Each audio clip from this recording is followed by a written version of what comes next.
മാഡത്തിന് ലൈസൻസ് ഒക്കെ ഉണ്ടോ? പിന്നില്ലേ. എന്ത്? ഒന്നുമില്ല. കാർ ഓടിച്ചിട്ട് എങ്ങനെയുണ്ട്? നല്ല വണ്ടിയാ. ഇഷ്ടപ്പെട്ടോ? ഇഷ്ടപ്പെട്ടു. എന്നാ പിന്നെ ടോക്കൺ തന്നെ ബ്ലോക്ക് ചെയ്തേക്ക്. ഫുൾ ക്യാഷ് കൊണ്ടുവരുമ്പോ വണ്ടി ഒന്ന് വിടാം. ചേച്ചി ഒന്ന് വന്നേ.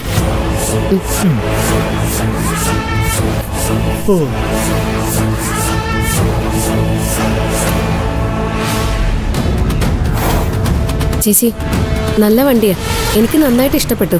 ഞാനിത് വാങ്ങാൻ പോവാ. എന്റെ പ്രിയ മെക്കാനിക്കുകൾ പലതും പറയും, അതൊന്നും നീ വിശ്വസിക്കരുത്. ഞാൻ ഓടിച്ചു നോക്കിയതല്ലേ ചേച്ചി, എന്തെങ്കിലും കുഴപ്പമുണ്ടെന്ന് എനിക്ക് തോന്നുന്നില്ല.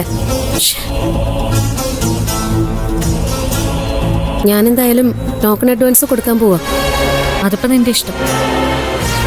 എന്നോട് അഭിപ്രായം ചോദിച്ചാൽ ഞാൻ വേണ്ടെന്നേ പറയും. അതല്ല അത്രയ്ക്ക് നിർബന്ധമാണെങ്കിൽ നമുക്ക് പരിചയമുള്ള ഏതെങ്കിലും മെക്കാനിക്കിനെ കൊണ്ടുവരാം. എന്നിട്ട് നമുക്കൊന്ന് ചെക്ക് ചെയ്യാം. അയാൾ ഓക്കെ എന്ന് പറഞ്ഞാൽ മാത്രം എടുക്കാം. ചേച്ചി അപ്പോഴേക്കും ഈ വണ്ടി വേറെ ആരെങ്കിലും കൊണ്ടുപോകും. അത്രയ്ക്ക് നല്ല വണ്ടിയാ. നിനക്കെന്താ പെട്ടെന്ന് ഇങ്ങനെ ഒരു ആഗ്രഹം തോന്നാൻ കാരണം?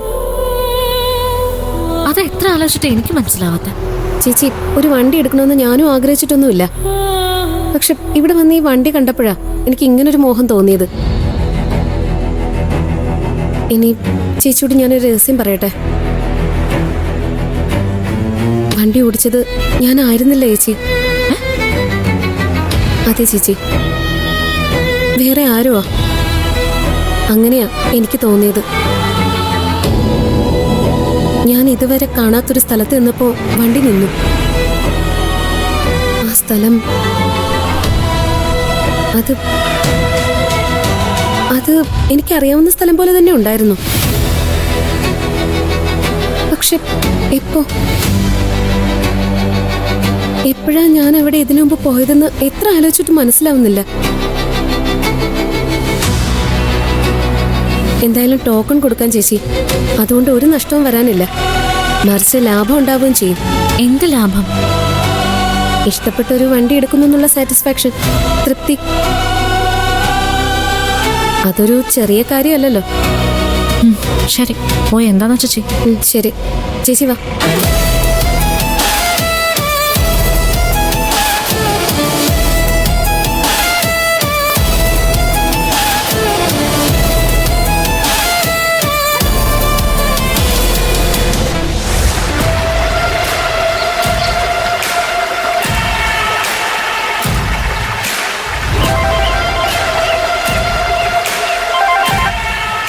ഹലോ സാറേ, ഞാൻ ആ വർക്ക്ഷോപ്പിൽ മെക്കാനിക്കാ.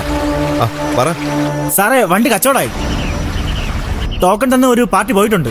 എത്ര രൂപയാ പറഞ്ഞേ? പൈസ ഒന്നും പറഞ്ഞിട്ടില്ല. രണ്ടുപേർക്ക് നഷ്ടമില്ലാത്ത തുക ഞാൻ പറഞ്ഞോളാം. ശരി, ആരാ എടുക്കുന്നേ? ഒരു പെണ്ണ. ലേശം ലൂസ് ആണോ എന്നൊരു സംശയം. അല്ലെങ്കിൽ ആരെങ്കിലും വണ്ടിയുടെ വില ഫിക്സ് ചെയ്യാതെ അഡ്വാൻസ് തന്നിട്ട് പോകും. ടൈറ്റ് ആണെങ്കിലും ലൂസ് ആണെങ്കിലും എനിക്ക് വണ്ടി വിറ്റ് കിട്ടിയാൽ മതി. ഞാനും ആ വണ്ടി തമ്മിൽ ചേർച്ചയില്ല. സാറേ, ആ പെണ്ണ് സ്റ്റാർട്ടായപ്പോൾ വണ്ടി ഒറ്റയടിക്ക് സ്റ്റാർട്ടായി പോയി. സാറ് മാത്രം സ്റ്റാർട്ടാക്കുമ്പോൾ എന്താ ഈ സ്റ്റാർട്ടാവാത്തെന്ന് എനിക്ക് മനസ്സിലാവാത്തത്. ഇനിയിപ്പോൾ തന്നെ അതിനെക്കുറിച്ചൊക്കെ പറയുന്നത്. വണ്ടി നമ്മളെ കയ്യിൽ നിന്ന് പോയല്ലോ. സെയിൽ ലെറ്റർ സൈൻ ചെയ്യാൻ വേണ്ടി സാറ് ഇവിടെ വരേണ്ടി വരും. പറഞ്ഞാൽ മതി, ഞാൻ വന്നോളാം. ശരി സാറേ. ആയിക്കോട്ടെ. അതൊക്കെ കഴിഞ്ഞു. എന്നെടുത്തന്നു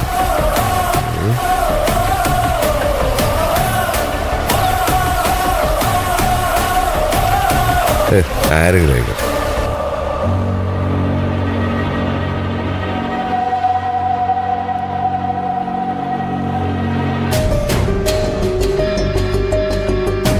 കഴിഞ്ഞോ ഭാഗം വയ്പ്പൊക്കെ? നാളെ കൊണ്ടേ കഴിയൂ. ഞാനൊരു പഴയ മനുഷ്യനാണ്. അതുകൊണ്ട് തന്നെ എൻ്റെ ചിന്തകൾക്കും ആ പഴക്കമുണ്ടാവും. അക്ഷരയോട് ഞാൻ പറഞ്ഞു നോക്കി. അവൾക്ക് സമ്മതമല്ല നിരഞ്ജനോട് സംസാരിക്കും.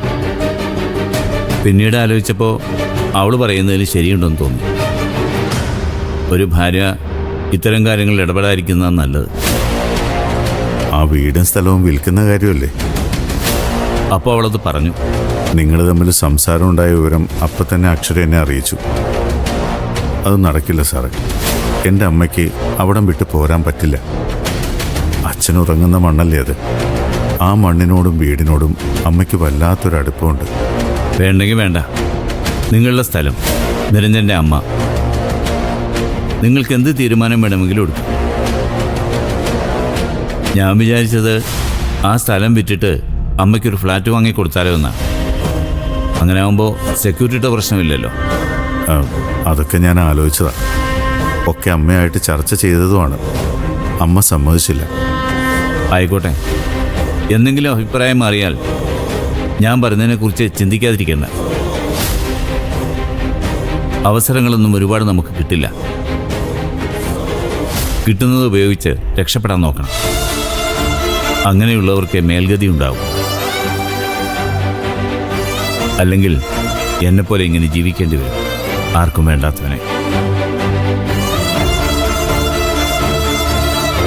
ആ സ്വാമിയുടെ ഉപദേശം നാണമില്ലല്ലോ ഡാഡിക്ക്. നിങ്ങളുടെ സ്വത്ത് നിങ്ങൾക്ക് ഇഷ്ടമുള്ളതുപോലെ ചെയ്യും. അതിന് ഡാഡിക്ക് എന്താ? അതിന് സാറ് വേറൊന്നും പറഞ്ഞില്ലല്ലോ. ഒന്ന് ഉപദേശിച്ചു, അത്രയല്ലേ ഉള്ളൂ. ഒരു ഭാര്യാപിതാവിൻ്റെ ഭാഗത്ത് നിന്ന് നോക്കുമ്പോൾ ആ ഉപദേശത്തിൽ വലിയ തെറ്റുണ്ടെന്ന് എനിക്ക് തോന്നുന്നില്ല. ഓഹോ, അത് ശരി. അപ്പൊ ഞാൻ പുറത്തായോ? വീട് രണ്ടായതുപോലെയാ. പൊന്നുമണി അമ്പിനും വില്ലിനും അടുക്കുന്നില്ല. അയ്യോ, അപ്പൊ എന്ത് ചെയ്തു? ആ, അവളുടെ ഇഷ്ടം പോലെ നടക്കട്ടെ എന്ന് വെച്ചു. അവള് വാശിയല്ല, ഒരുതരം പക. പാവം എൻ്റെ അമ്മ കുറച്ച് കഷ്ടപ്പെടേണ്ടി വരും. അവളെന്താ ഇങ്ങനെയൊക്കെ ചെയ്യുന്നേ? ഒന്നും അല്ലെങ്കിലും അവളെ വളർത്തി വലുതാക്കിയ ആളല്ലേ നിങ്ങളുടെ അമ്മ. പഴയതൊക്കെ അവള് മറന്നു. സാരമില്ല, എപ്പോഴെങ്കിലും ഓർക്കേണ്ടി വരും. അതാണല്ലോ ജീവിതം. ആ നാശം പിടിച്ചവനായിരിക്കും എല്ലാം പൊന്നുമണിയെ കൊണ്ട് ചെയ്യിപ്പിക്കുന്നത്. ആ ശരവണൻ. ആ, ശരവണ്ണ ഓരോന്ന് പറയുമ്പോൾ പറ്റില്ലെന്ന് പൊന്നുമണിക്ക് പറയാൻ കഴിയുമല്ലോ. അതവള് ചെയ്യാത്തിടത്തോളം കാലം നമ്മൾ ശരവണ്ണെ കുറ്റം പറഞ്ഞിട്ട് എന്തെങ്കിലും പ്രയോജനമുണ്ടോ അക്ഷരേ? തെറ്റ് പൊന്നുമണിയുടെ ഭാഗത്ത് തന്നെയാണ്.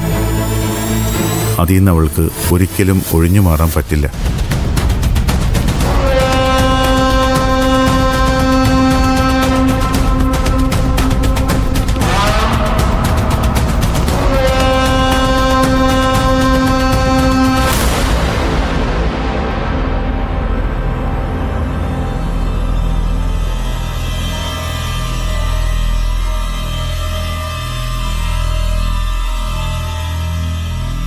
എവിടെ പോയി കിടക്കായിരുന്നടി ഇത്ര നേരം?